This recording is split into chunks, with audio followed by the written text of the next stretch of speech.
Let's talk about Toronto's main streets. They have transit, either the subway, a streetcar, or the LRT. They are lined with two-story buildings with retail at grade and have access to amenities and the character that we crave so much.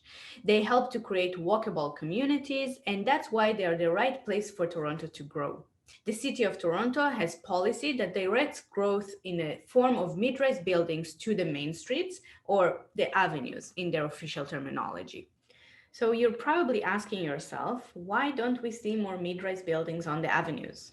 Almost all mid-rise buildings were built on sites that were already large, or in other cases, it requires an assembly of several properties, sometimes even 4 to 6 properties.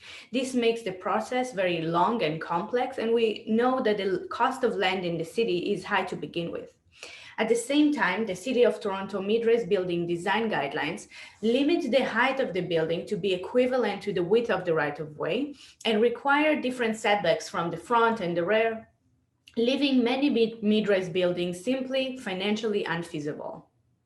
We're presenting today the mini-midrise.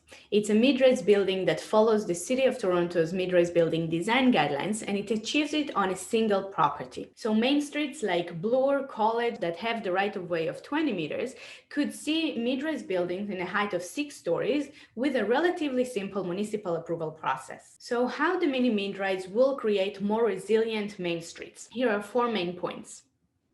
Point number 1, it will spread the growth along the main streets and not in specific hyperdensity nodes, which creates a more balanced and stable growth overall. It also preserves the character of the main street because it's preserve the rhythm of the narrow properties. Sustainability. The Ontario Building Code allows buildings up to 6 stories to be constructed in timber, which is more environmentally friendly and sustainable than concrete. Number 3, the concept doesn't provide car parking at all, but bike racks only, which encourages the use of active transportation. And number 4, it allows the owner, perhaps even moms and pups, to build something that has more stable income than the 2-story buildings that relies on retail so much, and at the same time doesn't require to be an experienced and sophisticated developer or have the access to capital like a mid-rise building does.